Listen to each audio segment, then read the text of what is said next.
الحمد لله نحمده ونستعينه ونستغفره ونؤمن به ونتوكل عليه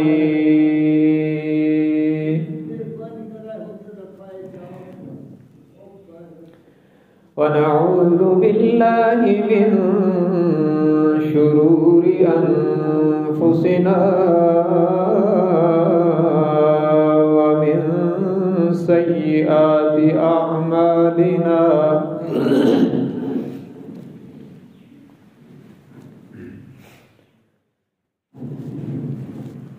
من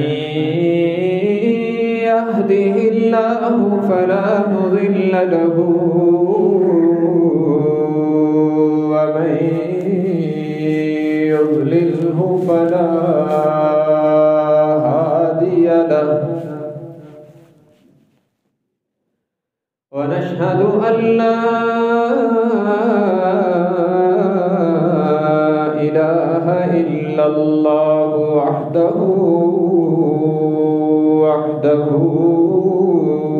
لا شريك له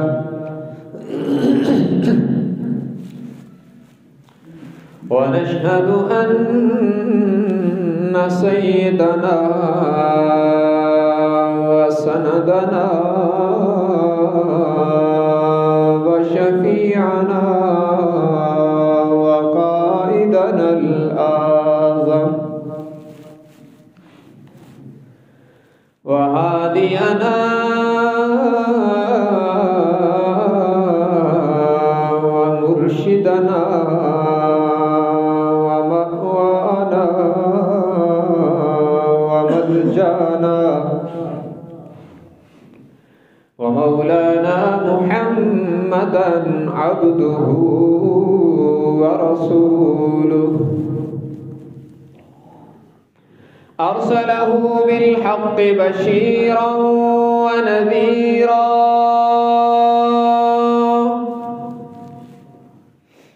وداعيا إلى الله بإذنه وسراجا منيرا وصلى الله تعالى عليه وعلى آله وأصحابه وبارك وسلم تسليما كثيرا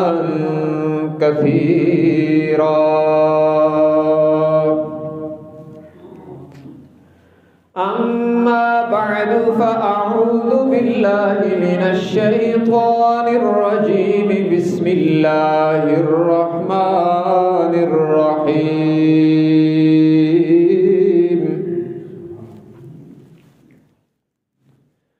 واللاتي تخافون نشوزهن فعظوهن واهجروهن في المضاجع واضربوهن فإن أطعنكم فلا تبغوا عليهن سبيلا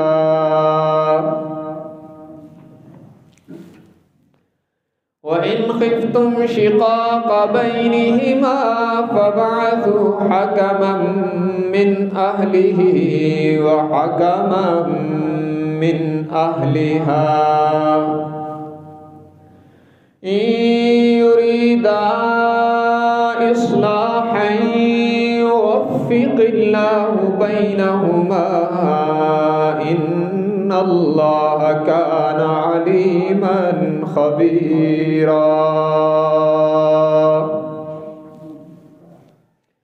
وقال النبي صلى الله تبارك وتعالى عليه وسلم لا يدخل الجنة من لا يأمن جاره بوائقه أو كما قال النبي صلى الله تبارك وتعالى عليه وسلم صدق الله وصدق رسوله النبي الأمي الهاشمي الأمين الكريم ونحن على ذلك لمن الشاهدين والشاكرين والحمد لله رب العالمين. إن الله وملائكته يصلون على النبي يا أيها الذين آمنوا صلوا عليه وسلموا تسليما.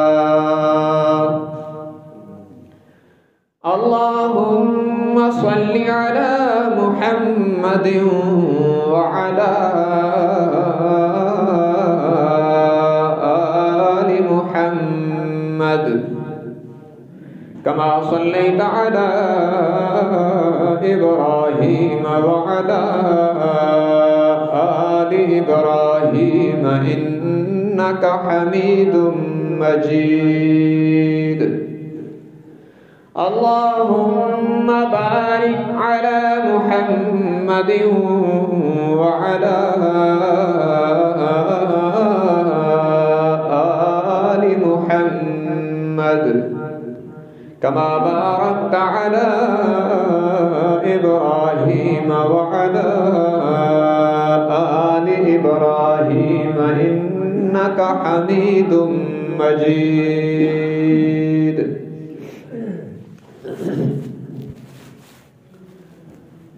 حاضرین گرامی قدر،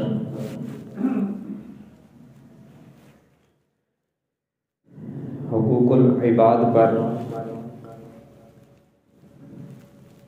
گزشتہ کئی جمعات کے خطبوں میں گفتگو ہو رہی ہے۔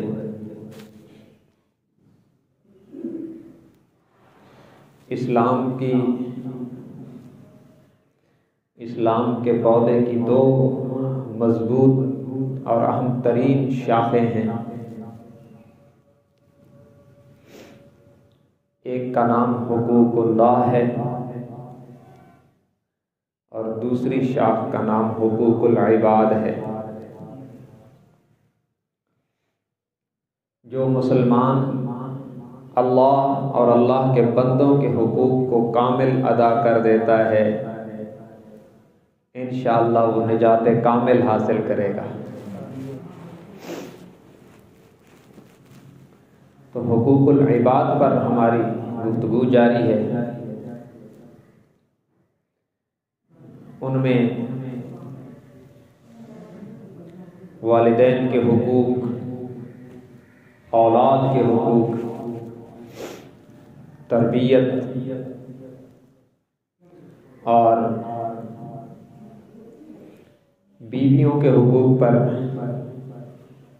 گفتگو ہو چکی ہے، اور یہ عرض کیا تھا گزشتہ جمعہ کے خطبہ میں کہ انسان کے سارے رشتوں میں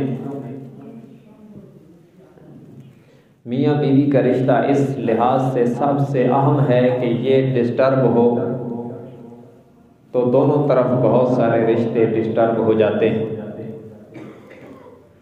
اور اس میں اطمینان رہے تو دونوں طرف بہت سارے لوگوں کو اطمینان رہتا ہے۔ اسی لیے اللہ تبارک و تعالی نے قرآن مقدس میں اس رشتے کی حساسیت اور اہمیت کو پیش نظر رکھتے ہوئے اس کی تفصیلات بیان کی ہیں۔ عام طور پر قرآن کریم میں اصول بیان کیے جاتے ہیں اور پھر تفصیلات جناب نبی مکرم صلی اللہ علیہ وسلم نے بیان فرمائی۔ مثلا قرآن کریم میں اللہ تبارک و تعالی نے فرمایا اقیموا الصلاۃ، نماز قائم کرو۔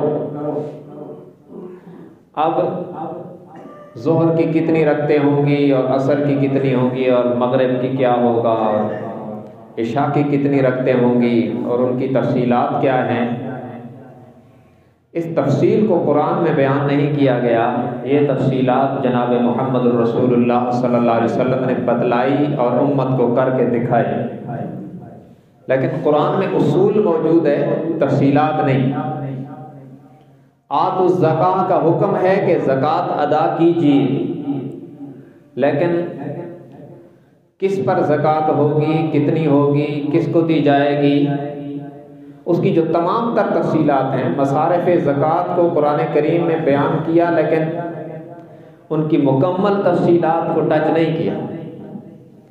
یہ تمام تر تفصیلات کہ زکوٰۃ کب واجب ہوگی، کتنی واجب ہوگی، نصاب کی مقدار کیا ہوگی، یہ سب تفصیلات جناب محمد الرسول اللہ صلی اللہ علیہ وسلم نے بتلائی اور ان ارشادات کی روشنی میں پھر فقہائے کرام نے واضح فرما کر امت کی رہنمائی کی ہے۔ لیکن حقوق العباد میں میاں بیوی کے رشتے کی تفصیلات کو قرآن نے بیان کیا کہ اگر کوئی ناراضگی ہو جائے یا کوئی نامناسب رویہ سامنے آئے تو کیا کرنا ہے، کیا کرنا چاہیے۔ اس رشتے کو نبھانے کے لیے قرآن کریم میں تفصیل سے ڈسکس کیا گیا۔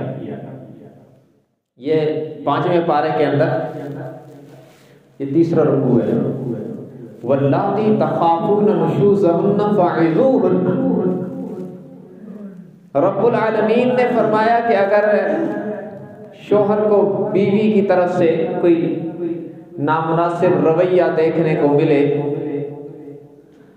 تو یوں نہیں کہ پہلی باری ڈنڈا اٹھا لے، فرمایا نہیں، فاعظوہن، اس کو سمجھائیے۔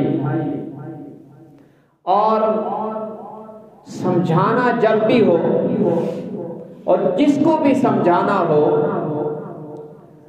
سمجھانے والے کی زبان پر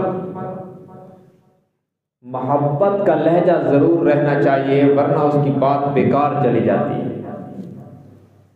داعی ہو، واعظ ہو، جس نے بھی سمجھانا ہے، اس کے انداز میں ہمدردی اور محبت جب تک نہیں ہوگی تو اس کی بات اگلے بندے کی سمجھ میں آنا مشکل ہے۔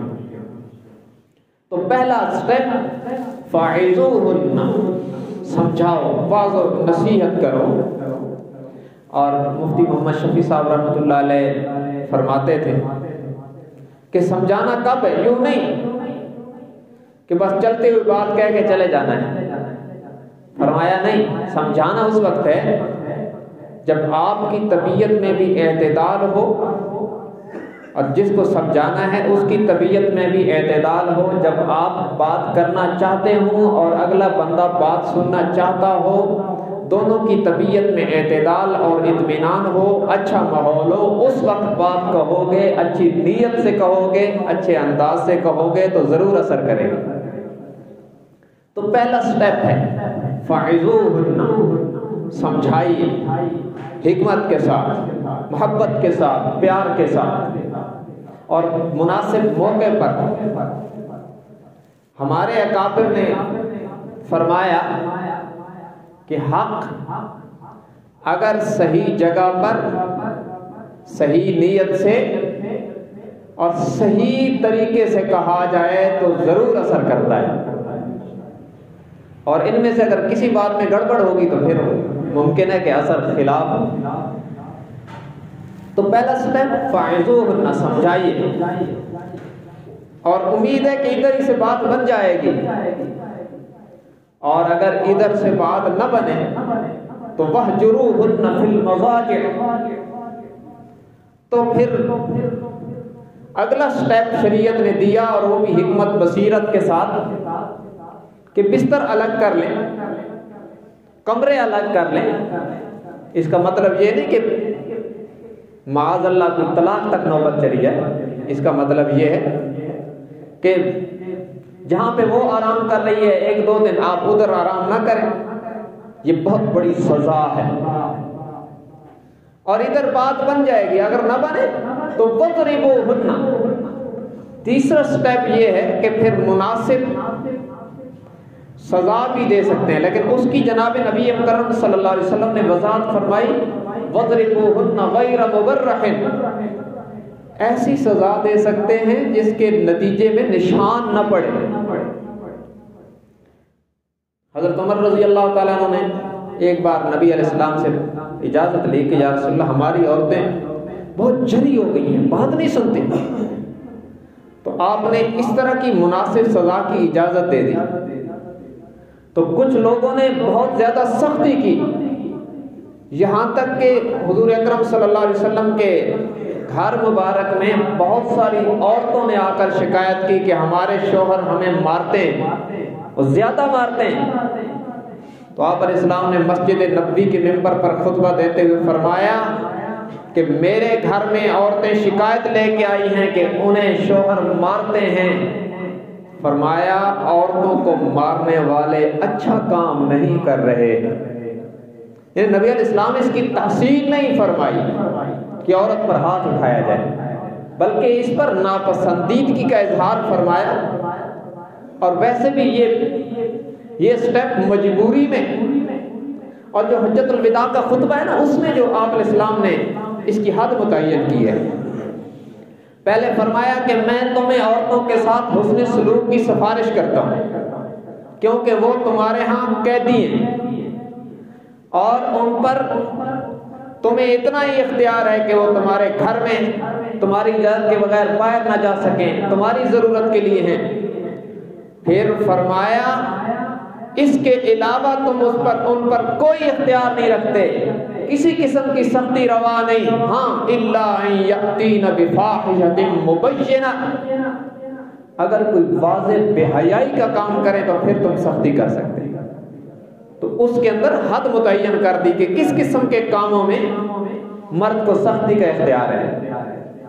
ہمارے ہاں ظلم ہوتا ہے یوں کہ بسا اوقات مرد درندے بن جاتے ہیں، اور بعض جگہوں پر روشن خیالی کے نام پر کچھ بھی نہیں کہا جاتا کہ وہ جو چاہے کرے۔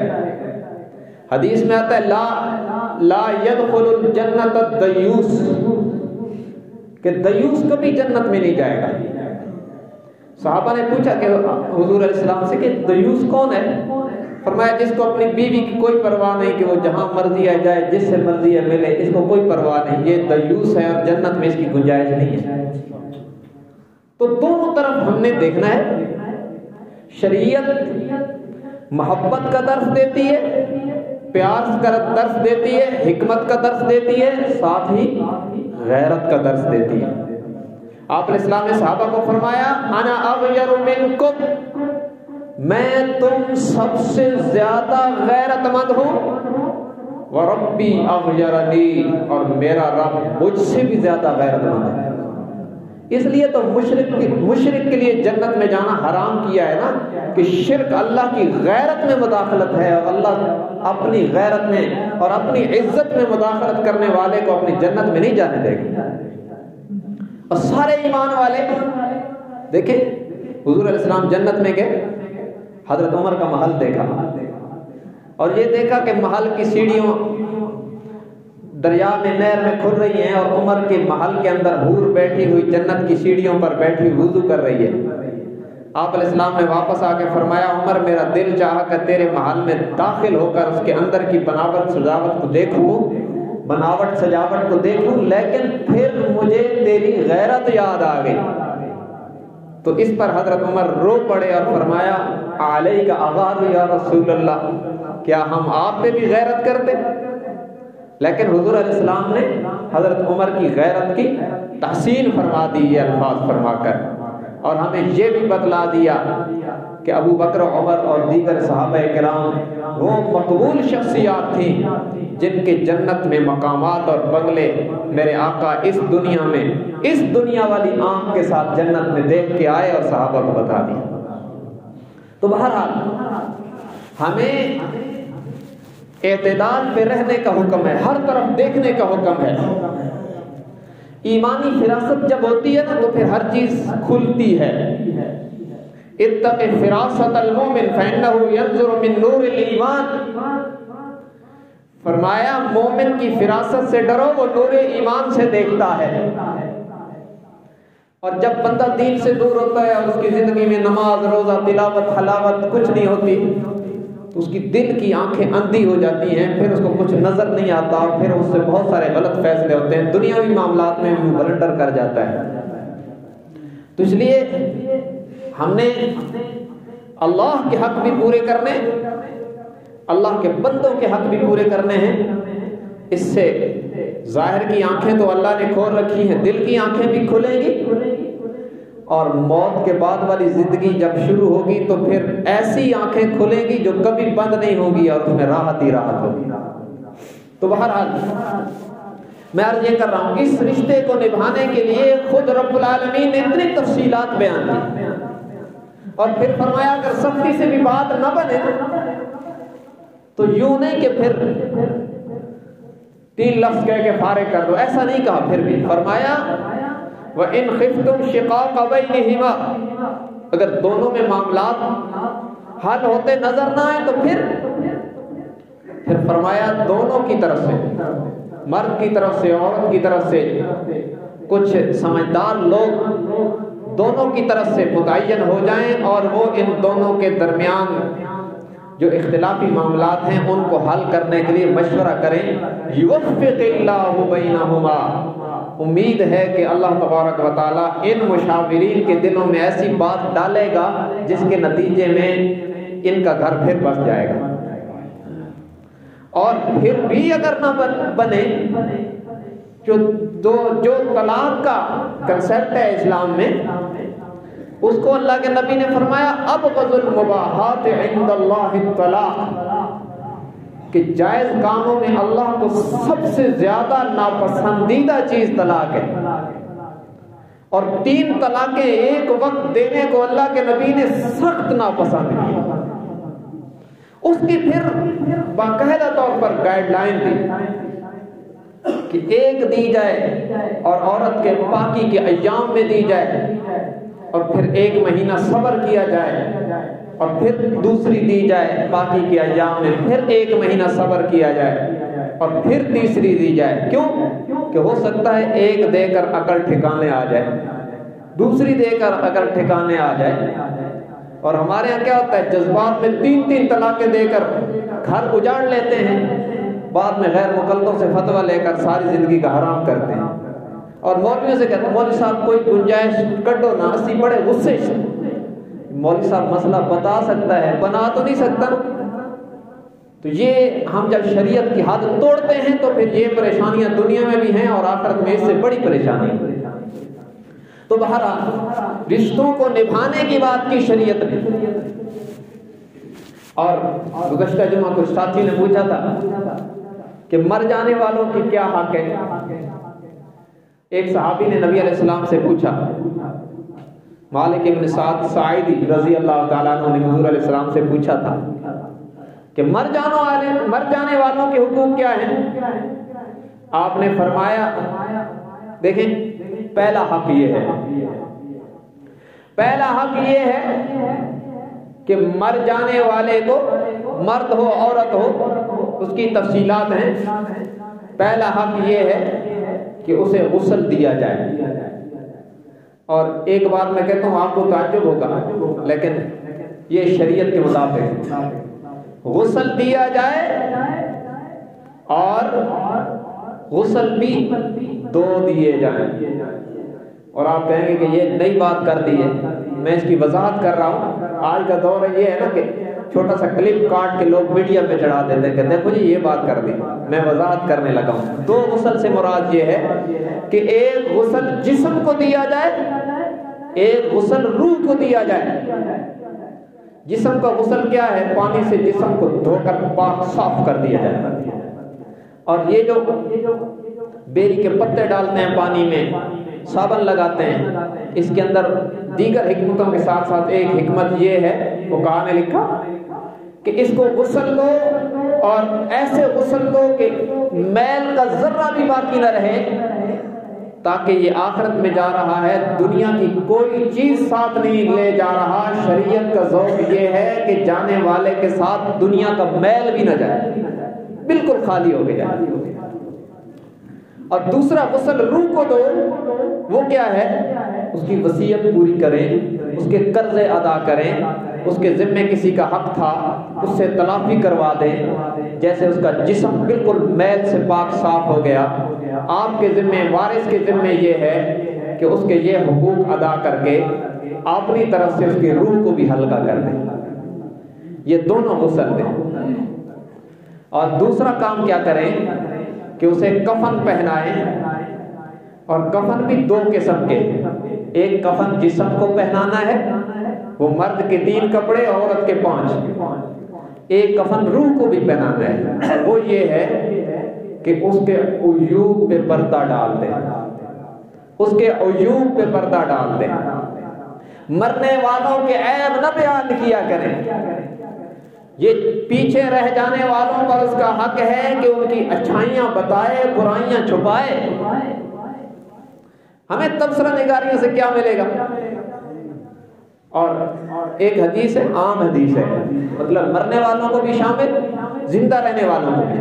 عیب چھپانے پر اللہ کے نبی نے اتنی بڑی فضیلت بتائی کہ میں تو حیران ہو جاتا ہوں جب پڑھتا ہوں کہ ہم اتنا بڑا اجر چند زبان کے چسکوں کے لیے ضائع کر دیتے ہیں۔ آپ نے فرمایا، اور یہ متفق علیہ روایت، متفق علیہ کا مطلب یہ ہے کہ بخاری میں بھی ہے، مسلم میں بھی ہے۔ یہ روایت سنو، ایمان تازہ کریں۔ دیکھیں پہلے دور میں بعض قبائل بچیوں کو زندہ دفن کرتے تھے، اور اس کی بھی ایک تاریخ ہے، اسے میں چھوڑ رہا ہوں، انشاءاللہ کسی وقت اللہ نے موقع دیا بتلاؤں گا کہ وہ کیوں کرتے تھے اور اس کی بنیاد کہاں سے پڑی تھی، لیکن یہ لمبی بات ہے، میرا وقت گزر جائے گا۔ بعض قبائل ایسا کرتے تھے، اور آپ اس گناہ کا اندازہ لگائیں نا، اپنی بیٹی کو زندہ زمین میں دفن کر دینا کتنا بڑا گناہ ہے۔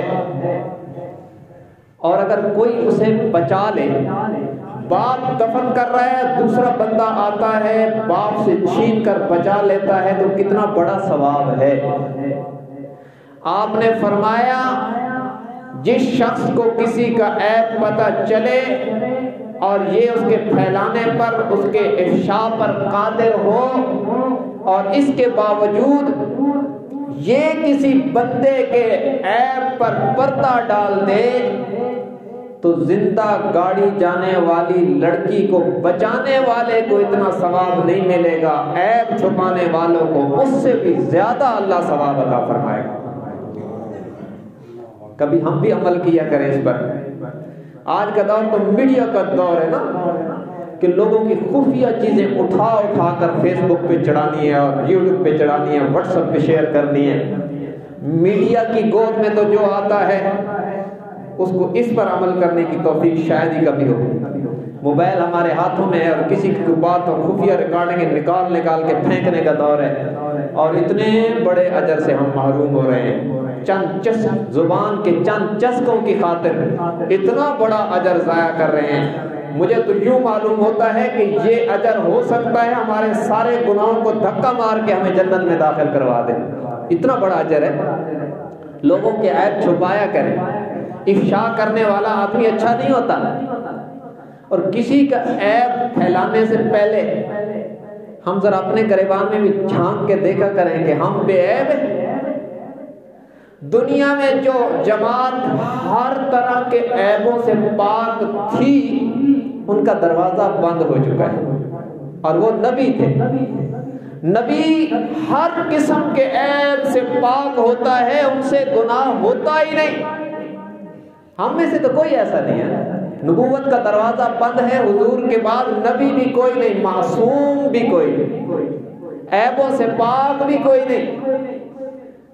اور پھر صحابہ محفوظ اور مغفور تھے، اور ہم تو وہ بھی نہیں ہیں، تو ہم تو بس اللہ کے رحم و کرم پہ تو اپنے اندر جھانک کے دیکھیں کہ میرے اندر بڑے عیب ہیں، اللہ چھپا لے تو اس کی مہربانی۔ اور اللہ کے نبی نے گارنٹی دی، ایک حدیث سن لو، یہ اس طرح کی تقریریں ہیں کہ 4 جمعے ایسی تقریر ہو تو لوگ فرمائشیں کرتے ہیں کہ آج کل کوئی چٹ پٹی تقریر نہیں ہو رہی، ایک کانوں کے چسکے بھی پورے کرنے ہیں، تو انشاءاللہ وہ بھی ہوں گے، اللہ کے قرآن سے ہوں گے اور ثواب بھی ہوگا۔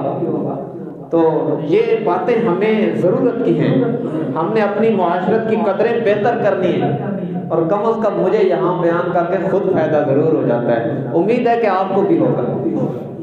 یہ حضور اسلام کا فرمان، قال النبی صلی اللہ علیہ وسلم من سطر مسلما سطرہ اللہ یوم القیامہ، فرمایا جس نے کسی مسلمان کی پردہ پوشی کی، مسلمان مرد یا عورت کا عیب نظر آیا، دیکھنے والے کو قدرت تھی کہ اسے افشا کر دے، اسے فیس بک پہ چڑھا دے، واٹس ایپ پہ شیئر کر دے، لیکن اس نے دل میں سوچا کہ میرے رب کا حکم، اللہ کے نبی کا حکم ہے عیبوں کو چھپانا ہے، بتلانا نہیں۔ اس نے اللہ کو راضی کرنے کے لیے اللہ کے نبی کے طریقے کو زندہ کرتے ہوئے کسی کا دنیا میں چھوٹا سا عیب چھپا لیا، اللہ کے نبی نے فرمایا قیامت کے دن جب اس کا نامہ اعمال کھلے گا، اللہ اس کی ساری زندگی کی سیاہ کاریوں پہ پردہ ڈال دے گا۔ کتنا بڑا اجر۔ اور اس کے ساتھ ایک حدیث اور بھی سن لو، اللہ کے نبی نے فرمایا ایک بندہ آئے گا، اللہ اسے اپنی شیان شان تنہائی میں بلائے گا اور کے سامنے اس کا گناہ کھولے گا، تو نے یہ کیا؟ تو وہ کہے گا یا اللہ میں نے کیا ہے، ایک گناہ دوسرا گناہ، اتنے گناہ کھلیں گے کہ حدیث میں آتا ہے اب وہ سوچے گا کہ اب تو میں ہلاک ہو گیا۔ تو اس وقت آرڈر ہوگا کہ اس کے سارے گناہوں کو نیکیاں بنا دیں، تو اس وقت وہ کہے گا کہ اور بھی رہتے ہیں، انسان حریص ہے۔ پھر کہا جائے گا میرے بندے تو نے دنیا میں میرے بندوں کے گناہ چھپائے تھے، لو آج ہم تیرے گناہوں کو چھپا کر اپنی رحمت کا پردہ ڈال کر بس تیرے لیے بخشش کا فیصلہ کر رہے ہیں۔ ہم اس کی بھی تو کوئی کوشش کریں نا کہ بس وہ زبان کے چسکوں کی خاطر اور محفلیں کروانے کی خاطر لوگوں کے عیوب کو چھالنا چھوڑ دیں، زبانیں بند کریں۔ اللہ کے نبی نے فرمایا سب سے زیادہ لوگوں کو جہنم میں پھینکنے والی چیز زبان ہے۔ من یضمن لی ما بین لحیتیہ وما بین رجلیہ اضمن لہ جنہ، آپ نے فرمایا جو شخص مجھے شرمگاہ اور زبان کی صحیح استعمال کی ضمانت دے میں اس کو جنت کی ضمانت دیتا ہوں۔ تو یہ زبانوں کا غلط استعمال، یہ آپ نے فرمایا بہت سارے لوگوں کو جہنم میں ڈلوا دے گا، تو ہم محتاط رہیں۔ دوبارہ میں عرض یہ کر رہا ہوں، دوسرا حق کیا ہے؟ کفن دے جسم کو بھی روح کو بھی، اور روح کا کفن کیا ہے؟ اس کے عیب چھپائے، اچھائیاں بتائے، برائیاں نہ بتائے، اور اچھائیاں بتائے تو مرنے والے کو بڑا فائدہ ہوتا ہے اس کا۔ حدیث میں آتا ہے اذا مات العبد، جب کوئی بندہ مرتا ہے یقول الناس فیہ خیرا، یقول الناس فیہ خیرا، لوگ اس کے بارے میں اچھی اچھی باتیں کرتے ہیں کہ یہ حج صاحب تھے، اور یہ جناب پہلے صاحب کے نمازی تھے، اور یہ بزرگ تھے اور بڑے بااخلاق تھے، یہ جو اس طرح کی باتیں ہیں۔ اللہ فرماتے ہیں واللہ اعلم منہ شرا، یہ حدیث قدسی ہے، اللہ اس کی برائیاں بھی جانتا ہے۔ دیکھیں نا، ظاہر تو لوگ دیکھتے ہیں، اللہ تو باطن بھی دیکھتا ہے۔ میری مجلس کو آپ جانتے ہیں، میری تنہائی کو نہیں جانتے، اللہ جانتا ہے۔ آپ کے ساتھ ملتا جلتا ہوں، آپ کی مجلس کی باتیں تو کچھ میں بھی جانتا ہوں، لیکن تنہائیاں تو نہیں جانتا، اللہ تو جانتا ہے۔ فرمایا لوگ اچھائیاں بتلاتے ہیں، اللہ برائیاں بھی جانتا ہے، لیکن لوگ جب کہتے ہیں نا اچھا تھا اچھا تھا اچھا تھا، فرمایا قبلت عبادت قبلت الشہادت عبادی لعبدی وعفوت عن علمی، میں اپنے علم سے درگزر کر کے اپنے بندوں کی گواہی کو اپنے بندے کے حق میں قبول کر کے اس کی بخشش کا فیصلہ کر دیتا ہوں۔ لیکن اس میں یہ بات بھی یاد رکھیں، ہمارے مرنے کے بعد ہماری اچھائیاں تب ہوں گی بیان جب ہم کر کے بھی اچھائیاں جائیں۔ ایسا تو نہ ہو کہ میرے نبی کے سامنے سے ایک جنازہ گزرا، آپ نے فرمایا مستریح او مستراح، یا تو یہ راحت پانے والا ہے یا اس سے راحت پائی گئی ہے۔ صحابہ کرام کی ایک اچھی عادت تھی کہ جب کوئی بات سمجھ نہ آتی فوراً سوال کرتے، اور ان کے سوال کی برکت سے ہمارے لیے بھی تعلیم ہو گئی۔ صحابہ نے پوچھا جی یا رسول اللہ یہ کیا مطلب ہے کہ یہ راحت پانے والا یا اس سے راحت پائی گئی؟ آپ نے فرمایا جو فاسق و فاجر ہوتا ہے، اللہ کا نافرمان ہوتا ہے، اس کی وجہ سے زمین پر نحوستیں اترتی ہیں، اور وہ جب مرتا ہے تو زمین، درخت، جنگل، جہاں جہاں وہ رہتا ہے، اس کی موت پر وہ ساری نحوستیں ان سے رک جاتی ہیں، ساری چیزوں کو ان سے راحت مل جاتی ہے۔ اور جو نیک بندہ ہوتا ہے وہ جب مرتا ہے تو دنیا کی جو پریشانیاں تھیں اور مصیبتیں تھیں وہ سب سے نجات پا لیتا ہے، اللہ کی آغوش رحمت میں جگہ پا لیتا ہے، اس کو رب کی رحمت کی آغوش میں جگہ اور راحت مل جاتی ہے۔ اور اس کے ساتھ ایک اور حدیث بھی سن لو، اچھائی پھیلانے والوں کا کیا احترام ہے۔ ان الارض تبکی للانسان وتبکی علی الانسان، فرمایا کچھ لوگ وہ ہوتے ہیں جن پر زمین روتی ہے، وہ جب چلتے ہیں تو زمین روتی ہے کہ یا اللہ یہ کب مرے گا کہ اس کے منحوس قدموں سے مجھے نجات ملے۔ یہ چلتا ہے ڈاکہ مارنے کے لیے اور لوگوں کو پھنسانے کے لیے اور برے کاموں کے ارادے سے، اور مجھ پر بیٹھ کر جھوٹ بولتا ہے، جوا کھیلتا ہے، سود کھاتا ہے، سارے غلط کام کرتا ہے، تو اس کے قدموں نے تو مجھے ناپاک کر دیا، کب مر کے میرے حوالے ہوگا کہ میں انتقام لوں گی۔ کچھ یہ بد نصیب ہے کہ جن پر زمین روتی ہے کہ یا اللہ یہ کب مرے کہ میری جان چھوٹے، اور کچھ وہ خوش نصیب ہیں جو مرتے ہیں تو زمین روتی ہے کہ یا اللہ یہ کیوں مر گیا، یہ تو ذکر، تلاوت، حلاوت، عبادت، ریاضت کرتا تھا اور اس کے قدموں کی برکت سے مجھ پر رحمتیں اترتی تھیں، یہ مر گیا، آج میں بھی تیری رحمت سے محروم ہو گئی۔ کچھ یہ خوش نصیب بھی ہوتے ہیں، اللہم اجعلنا منہم، اللہ ہمیں بھی ان میں بنا دے۔ دیکھیں نا امام ابو حنیفہ رحمۃ اللہ علیہ نے موت سے پہلے اپنے بیٹے کو گھر کے ایک کونے میں لے جا کے فرمایا بیٹا اس جگہ پہ کبھی گناہ نہ کرنا، اس لیے کہ کوئی رمضان ایسا نہیں گزرا میری بلوغت کے بعد کہ میں نے اس گھر کے کونے میں ہر رمضان میں 63 بار قرآن کریم پڑھا ہے۔ یہ وہ لوگ تھے جو زمین پر چلتے تھے تو آسمان کے فرشتے بھی اوپر سے رش کرتے تھے۔ تو اچھائیاں پھیلائیں گے تو بعد میں اچھائیوں کے تبصرے بھی ہوں گے نا۔ تو بہرحال دوسرا، کفن روح کو پہنائیں، اس کی برائیاں نہ بتلائیں، عیوب پہ پردہ ڈالیں، اور پھر دفن کریں وارث۔ اس کے بعد اب یہ ہے اللہ کے نبی نے فرمایا والاستغفار والدعاء، ان کے لیے بخشش کی دعا کریں، ان کے لیے استغفار کریں کہ یا اللہ ان کے گناہوں کو معاف فرما۔ اور یہ حدیث میں آتا ہے کہ مرنے والے کے لیے، فوت شدہ کے لیے ایصال ثواب اور بعد والوں کی دعائیں اتنی تسلی کا باعث بنتی ہیں جیسے ڈوبتا ہوا تنکے کو بھی ہاتھ ڈالتا ہے کہ ہو سکتا ہے اس کی برکت سے بچ جاؤں۔ اور وہ لوگ ہماری دعاؤں اور ایصال ثواب کا انتظار کرتے ہیں، ان کو ضرورت ہوتی ہے، اس لیے ایصال ثواب کیا کریں۔ لیکن میں نے پہلے بھی عرض کیا تھا شریعت کا ذوق اور مزاج یہ ہے کہ ایصال ثواب سالانہ اور ماہانہ بنیادوں پر نہیں، روزانہ کی بنیادوں پر ہونا چاہیے۔ تو یہ بھی مرنے والوں کا حق ہے، مرنے والا باپ ہو، ماں ہو، بیوی ہو، کوئی بھی ہو۔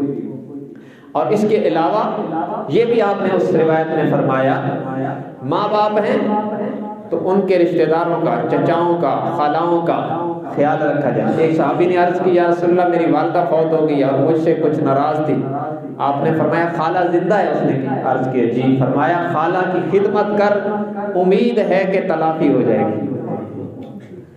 تو ماں کے جانے کے بعد خالاؤں کا، والد کے جانے کے بعد چچوں کا، پھوپھیوں کا، ان کا خیال رکھیں۔ اور اسی طرح آپ نے فرمایا مرنے والوں کے دوستوں کا بھی خیال رکھیں، اور بیویوں کے حقوق بتلائیں۔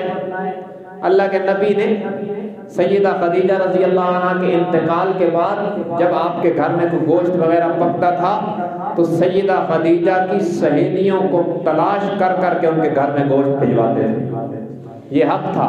اور سالی جو آپ کی تھی حضرت حالہ بنت خویلد، یہ حضور علیہ السلام کی سالی ہے، اور ابو العاص بن ربی جن کو حضور علیہ السلام نے اپنی بڑی بیٹی دی وہ اسی حالہ کا بیٹا ہے۔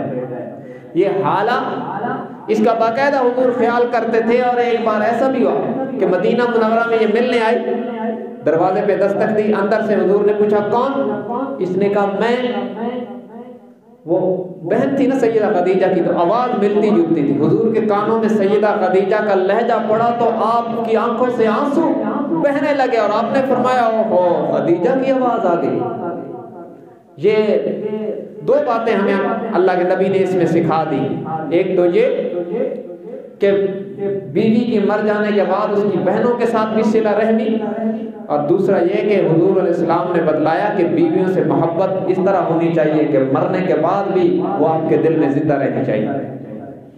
تو بہرحال یہ حقوق ہیں، موت کے بعد بھی مر جانے والوں کے ورثاء پر جو پیچھے رہ گئے ہیں ان پر حقوق ہیں، یہ بھی ہمیں ادا کرنے ہیں۔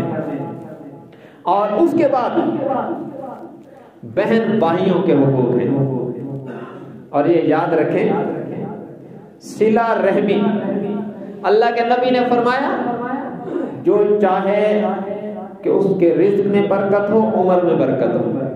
دیکھیں آج کے دور میں یہ دو عالمیے ہیں، کہتے ہیں بادشاہ خرچے پورے نہیں ہوتے، پیسہ ہی پورا نہیں پڑتا، بے برکتی آ گئی، اور وقت اتنا تیزی سے گزرتا ہے کہ پتہ ہی نہیں چلتا دوسرا جمعہ آ جاتا ہے۔ دونوں چیزوں میں برکت، نبوی فارمولہ ہے 100% سے زیادہ گارنٹی کے ساتھ۔ جو شخص چاہے کہ اس میں اس کے رزق میں برکت ہو، عمر میں برکت ہو، فرمایا وہ صلہ رحمی کرے، رشتہ داروں سے بنا کے رکھے، اللہ رزق میں بھی ایسی برکتیں دیں گے کہ تھوڑا کافی ہو جائے گا، اور عمر میں بھی ایسی برکتیں دیں گے کہ یہ سالوں میں اللہ اس سے وہ کام کروائے گا جو لوگ صدیوں میں نہیں کر سکتے۔ جنہوں نے ایسا کیا ان کے ساتھ اللہ نے یہ کر کے دکھایا ہے۔ اور حضور علیہ السلام نے فرمایا صلہ رحمی سے زیادہ اور رشتہ داروں پر خرچ کرنے والے کی جزا سے زیادہ میں نے کسی عمل کے اوپر اجر کو جلدی اترتے نہیں دیکھا۔ جو رشتہ داروں پر خرچ کرتے ہیں اللہ کو راضی کرنے کے لیے، اللہ کے نبی نے فرمایا ان کی جزا اللہ فوراً بھی دیتا ہے، آخرت میں بھی دے گا، فوراً بھی دیتا ہے۔ صلہ رحمی پر صلہ رحمی کرنے والے کی جزا کو اللہ کے نبی نے فرمایا میں نے سب سے جلدی اترتے دیکھا، اور فرمایا قطع رحمی کرنے والی کی سزا کو بھی میں نے سب سے جلدی اترتے دیکھا۔ قاطع الرحم بری چیز، لا يدخل الجنت قطاعۃ، فرمایا رشتے توڑنے والا جنت میں نہیں جائے گا۔ دخول اول کی نفی کر دی، اگرچہ مسلمان ہے تو سزا بھگت کے جنت میں جائے گا، لیکن وہ سزا کوئی عام سزا ہے، وہ کوئی یہ تو نہیں کہ 6 ماہ کی جیل ہو گئی، جہنم سے تو خدا کی پناہ ہے۔ تو صلہ رحمی کیا ہے؟ رشتہ داروں سے بنا کے رکھنا، اور ماں باپ سے، بیوی سے، بھائیوں سے، بہنوں سے میں نے حسن سلوک اس لیے نہیں کرنا کہ وہ میرے ساتھ اچھے ہیں، ان سے بنا کے اس لیے رکھنی ہے کہ مجھے میرے اللہ کا آرڈر، میرے اللہ کے نبی کا آرڈر ہے۔ اس بنیاد پر ان کی خدمت کرنا، اولاد ہوں، ماں باپ ہوں، بیوی بچے ہوں، بہن بھائی ہوں، پڑوسی ہوں، ان سب کی خدمت اور ان سے حسن سلوک اس بنیاد پہ کرنا کہ خدا رسول کا آرڈر ہے، اس پر اجر ہے، اس پر اجر ہے، اور اتنا بڑا اجر ہے کہ جب یہ دنیا کی آنکھ بند ہوگی تو پتہ چلے گا دنیا میں اس اجر کی عظمت کو الفاظ میں بتایا ہی نہیں جا سکتا. اتنا بڑا اجر اللہ دینے والا ہے اس پر. یہ جو جذبات کی قربانی ہے نا، یہ بڑا مشکل کام ہے. جذبات کی قربانی. بھائی لڑ رہا ہے تو جذبات تو یہی کہیں گے نا کہ یہ ایک کہتا ہے تو میں 10 کہوں، لیکن جو جذبات کی قربانی دے کر اللہ اور اس کے رسول کی تعلیمات کو مد نظر رکھتے ہوئے زبان بند کرے گا اور ادھر سے ناروا سلوک کے باوجود حسن سلوک کرے گا، تو پھر اللہ کے نبی نے فرمایا ہے کہ میں خود ضامن ہوں، اللہ سے اسے عزت خود لے کے دوں گا. اتنی بڑی گارنٹی ہے کہ اللہ سے اسے عزت خود لے کر دوں گا. اور ہم سمجھتے ہیں کہ نہیں، ہم خود کھاتا برابر کر کے جائیں گے. تو یہ رویہ خطرناک ہے. ہم خود کھاتے برابر نہ کریں، کچھ اللہ پہ چھوڑ دیں. دنیا کی زندگی تو چند روزہ ہے، یہاں تو ایک اس سٹیج کا کردار ہے. دیکھیں نا، سٹیج پر جو لوگ وہ کر رہے ہوتے ہیں اداکاری، وہ کوئی حقیقت ہوتی ہے؟ چند لمحوں کے بعد وہ ختم ہو جاتا ہے. ایک سٹیج کا کردار ہے. دنیا کے سٹیج پر ہم کردار ہیں، ہم اپنا اپنا کردار ادا کر رہے ہیں، اور یہ جب موت آئے گی تو اس کردار پر سزا اور جزا کے فیصلے ہوں گے. جس کا کردار اچھا ہوا اس کو جزا ہوگی، اور جس کا کردار برا ہوا اس کو سزا ہوگی. تو اس لیے ہم اچھا کردار اپنائیں، حسن سلوک کریں، لوگوں کو برداشت کرنا. دیکھیں اللہ کے نبی کی زندگی میں ایک عجیب معاملہ آیا ہے. حضور علیہ السلام کی مبارک زندگی کو پڑھو نا تو دل موم ہو جاتا ہے اور آنکھیں برسنا شروع ہو جاتی ہیں. آپ کے سامنے ایک معاملہ آیا جب جذبات کا اور شریعت کا ٹکراؤ آ گیا. کیا ہوا؟ مدینہ منورہ میں ایک بندہ قتل ہوا، اور قاتل یہودی تھا، پکڑا گیا، قتل ثابت ہو گیا، اور اعلان ہو گیا کہ کل اسے سزائے موت، اس کا سر قلم کر دیا جائے گا. یہ پھانسی کا پھندا تو ان کی ایجاد ہے، اسلام میں تو یہی تھا کہ سر قلم کر دیا جائے گا. جب مدینہ منورہ میں کھلی کچہری لگی اور کائنات کے سب سے بڑے جج جناب محمد الرسول اللہ صلی اللہ علیہ وسلم، منصف اعظم محمد الرسول اللہ کرسی عدالت پہ تشریف لائے، مقتول کے ورثاء بھی آئے، قاتل بھی آیا، اور قاتل یہودی ہے. تو اس کی چھوٹی سی بیٹی روتی ہوئی آئی اور میرے آقا کے قدموں میں پڑ گئی اور عرض کی اللہ کے رسول مجھے یتیمی سے بچا لیجئے. میرے آقا نے یہودی کی چھوٹی سی روتی ہوئی بچی کو اٹھایا اور سینے سے لگا لیا اور آنکھیں برسی اور خوب برسی. صحابہ کرام بھی اللہ کے نبی کو روتا دیکھ کے رونے لگے اور ہر طرف سے سسکیوں کی آوازیں بلند ہونے لگی. صحابہ کہتے ہیں ہم نے سوچا کہ بس اب یہ بچ گیا، اور جلاد کھڑا منتظر ہے کہ ادھر سے انگلی مبارک ہلے تو میں اپنا کام کروں. میرے آقا نے یہودی کی بچی کو اٹھایا ہوا یہاں پہ اور اس کے آنسو برس رہے ہیں. میرے آقا کی آنکھوں سے آنسو کی لڑیاں جاری، صحابہ کی سسکیوں کی آوازیں بلند ہو رہی. اس دوران میرے آقا نے انگلی ہلائی کہ اس کا سر قلم کر دیا جائے. یہودی کا سر قلم کیا گیا. اس کی بیٹی نے حضور کا دامن چھوڑا اور اپنے باپ کا چہرہ چومنے لگی. جب میت اٹھا لی گئی، صحابہ کرام نے عرض کی یا رسول اللہ، آنکھیں کچھ اور کہہ رہی تھیں، انگلی نے کچھ اور کہہ دیا. فرمایا آنکھیں محمد ابن عبداللہ کی تھی، انگلی محمد رسول اللہ کی تھی. میری آنکھیں کہتی تھی کہ چھوڑ دو، لیکن میرے ہاتھ اور میرے فیصلے تو رب کے پابند ہیں. رب نے کہا تھا قاتل کا قتل کا بدلہ قتل ہے، میں نے اپنے جذبات کو چھوڑا اور خدا کا حکم زندہ کر دیا. یہ اس سمت میں ہے. کبھی اس سمت میں بھی دیکھیں گالیاں دینے والوں کو دعائیں کون دیتا ہے. ادھر بھی کبھی ہم نے کیا، اس پر بھی کبھی عمل کیا. بہرحال یہ بھی ہمارے وقت میں پتہ کیا ہے، اتنا جلدی وقت گزرتا ہے نا جمعے کا کہ جیسے بجلی کا کرنٹ جلدی گزر جاتا ہے، اور بہت ساری باتیں جو ہے نا وہ رہ جاتی ہیں، اور اس لیے ہمارا عنوان جو ہے وہ کئی جمعے تک چلتا وہ لمبا چوڑا ہو جاتا ہے. بہرحال جو کچھ کہا ہے اللہ تعالیٰ اس پر ہمیں عمل کی توفیق دے اور اس کو اپنی بارگاہ عالیہ میں قبول فرمائے. اللہ تبارک و تعالی ہم سب کو قرآن و سنت کی صحیح سمجھ اور اس پر عمل کی توفیق عطا فرمائے. وآخر دعوانا الحمد للہ رب العالمین.